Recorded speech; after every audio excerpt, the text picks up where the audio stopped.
কিয়ামতের সবচেয়ে বড় আলামতের একটা আলামত হলো ইয়াজুজ মাজুজ প্রকাশিত হয়ে পড়া। এবং ইয়াজুজ মাজুজ পৃথিবীর এমন একটা জাতি, শক্তিশালী জাতি, এদেরকে আল্লাহ তাআলা দুই পাহাড়ের মাঝখানে বন্দী করে রেখেছেন।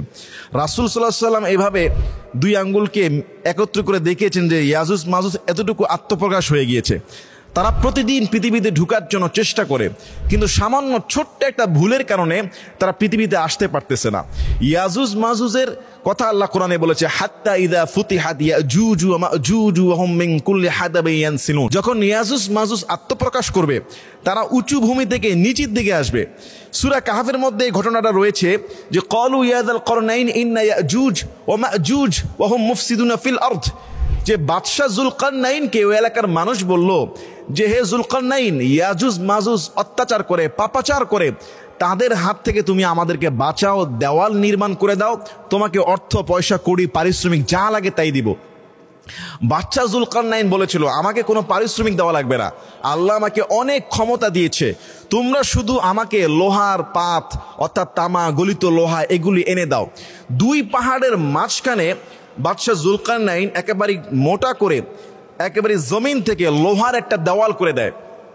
এইটা ওই এলাকার মানুষ তাকে সহযোগিতা করেছিল। তিনি এটাকে গরম করে সেই জায়গায় একবারে লোহার পাতের ইস্পাত দিয়ে একটা দেওয়াল করে দেয়। ইয়াজুজ মাজুজ সেই দুই পাহাড়ের মাঝখানের দেওয়ালের ওই পাশে আটকা পড়ে যায়। তারা প্রতিদিন এই দেওয়ালটা ভাঙার চেষ্টা করে এবং প্রতিদিন ভেঙেও ফেলে। এবং যখন বিকালবেলা সূর্য ডুবে যাবে, অর্থাৎ এই দেওয়ালটা ভাঙা শেষ হয়ে যাবে, আর অল্প একটু ভাঙতে পারলে তারা পৃথিবীতে ঢুকতে পারবে, তখনই তারা ক্লান্ত শ্রান্ত হয়ে বলে, এই সামান্য অংশটুকু আগামীকালকে ভেঙে ফেলবো, তারপরে পৃথিবীতে ঢুকবো, আমরা আমাদের উদ্দেশ্য হাসিল করব। এই বলে তারা সূর্য ডুবে যায়, দিনের বেলা ওই কাজটা অসমাপ্ত রেখে তারা চলে যায়। কিন্তু এই কাজটা করতে গিয়ে তারা ছোট্ট যে ভুলটা করে, যে আগামীকালকে বাকি অংশ দেওয়াল ভেঙে ফেলবে, তারা কিন্তু ইনশাআল্লাহ শব্দটা বলে না। ইনশাআল্লাহ শব্দ না বলার কারণে প্রতিদিন তারা গাদা খাটুনি খেটে দেওয়াল ভাঙে, আর বিকালে সামান্য একটু অংশ বাকি থাকে, তারা বলে যে আগামীকালকে বাকিটা ভাঙবো, কিন্তু আর ভাঙতে পারে না। এইভাবে তাদের অবস্থা চলে যাবে কিয়ামত পর্যন্ত।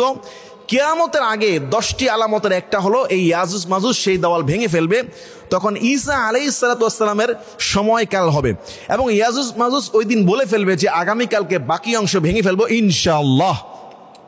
শুধু ইনশাআল্লাহ শব্দ ব্যবহার করার কারণে পরের দিন তারা যখন দেওয়াল ভেঙে পৃথিবীতে ঢুকে পড়বে, প্রথম দলটা এসেই ফিলিস্তিন, সিরিয়া, শামের যেই নদীর পানি সব খেয়ে ফেলবে। তারা এতটাই হিংস্র দানব, বলা হচ্ছে এরা হলো তুর্কি জাতি। কেউ কেউ বলেছে নূহ আলাইহিস সালাতু ওয়াস সালামের এক পুত্রের বংশধর এরা তুর্কি জাতি।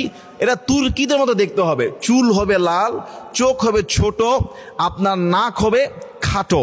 তো এরা এসে পানি, পুরা যত পানি আছে পৃথিবীর সমস্ত পানিগুলো খেয়ে ফেলবে। ঈসা আলাইহিস সালাতু ওয়াস সালাম ভয় পেয়ে যাবেন, আল্লাহ তাআলার হুকুমে তিনি তার অনুসারীদেরকে নিয়ে পাহাড়ের উপর আশ্রয় নেবেন। ইয়াজুজ মাজুজ পৃথিবীর সব ভেঙে চুরমার করে মানুষকে হত্যা করে একেবারে শেষ করে ফেলবে। এমনকি ঈসা আলাইহিস সালাতু ওয়াস সালামের পুরো পাহাড়টা তারা ঘিরে ফেলবে। সাইয়েদনা ঈসা আলাইহিস সালাতু ওয়াস সালাম এবং তার অনুসারীরা নিরুপায় হয়ে যাবে, এতটাই সংকটে পড়ে যাবে। 100 স্বর্ণ মুদ্রার চেয়েও একটা গরুর মাথা তাদের কাছে অনেক দামি হয়ে যাবে। খাদ্যের সংকট, নিরাপত্তার সংকট যখন হয়ে যাবে, ইয়াজুজ মাজুজ পৃথিবীর সব মানুষকে হত্যা করে ফেলবে। একটা সময় তারা বলবে, এবার আকাশে যিনি আছে তাকে হত্যা করব। নাউজুবিল্লাহ। আকাশের দিকে তীর মারবে, সেই তীরটা রক্তাক্ত হয়ে জমিনে ফিরে আসবে। আল্লাহ পাক রব্বুল আলামিন ওই ইয়াজুজ মাজুজ যেই জাতি রয়েছে সেই জাতিকে ধ্বংস করার জন্য উটের নাকের মধ্যে এক ধরনের পোকা বসে, নাগাফ পোকা। ইয়াজুজ মাজুজের ঘাড়ের মধ্যে আল্লাহ সেই ছোট্ট পোকা লাগায়া দিবে। সুবহানাল্লাহ। ছোট্ট সেই নাগাফ পোকাটা ইয়াজুজ মাজুজের ঘাড়ের মধ্যে লেগে যাবে, একেবারেই পুরা ইয়াজুজ মাজুজের বংশকে খেয়ে তছনছ করে তাদের শরীরের মধ্যে রোগ ছড়িয়ে পড়বে। সেই পোকা লাগার কারণে রোগাক্রান্ত হয়ে একেবারে পচে মরে লাশ হয়ে জমিনে ভরপুর হয়ে যাবে। ঈসা আলাইহিস সালাতু ওয়াস সালাম পাহাড় থেকে নামবে, দেখবে জমিনে কোনো খালি জায়গা নেই, তাদের মোটা মোটা পচা লাশ পড়ে আছে। সাইয়েদনা ঈসা দোয়া করবেন, আল্লাহ পচা দুর্গন্ধময় লাশ জমিনে ভরপুর। রব্বুল আলামিন উটের মাথার মতো লম্বা বিশিষ্ট এক ধরনের পাখি পাঠায়া দিবে। সেই পাখিগুলো লাশগুলোকে তুলে নিয়ে যাবে, রহমতের বৃষ্টি হয়ে পুরা জমিনের রক্ত পচা দুর্গন্ধ ধুয়ে নিট এন্ড ক্লিন করে দেবে আল্লাহ পাক রব্বুল আলামিন। সুবহানাল্লাহ।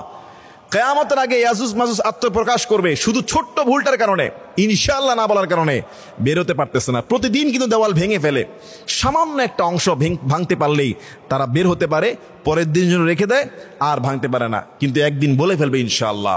তো এরকম জাতি থেকে, এরকম বিশৃঙ্খলা থেকে এটা কিন্তু আল্লাহ আমাদের সবাইকে হেফাজত করে দিক। এবং কিয়ামত যে সন্নিকটে দিন দিন চলে আসছে, ইয়াজুজ মাজুজের আসার সময় ঘনিয়ে আসছে, এতে কোনো সন্দেহ নাই, কেননা ছোট ছোট সব আলামত প্রকাশ পেয়েছে, এখন বড় আলামতগুলো বাকি। হে আল্লাহ, ভয়াবহ কিয়ামতের ফিতনা থেকে আল্লাহ আপনি আমাদের সবাইকে হেফাজত করে দিয়েন। আল্লাহুম্মা আমিন।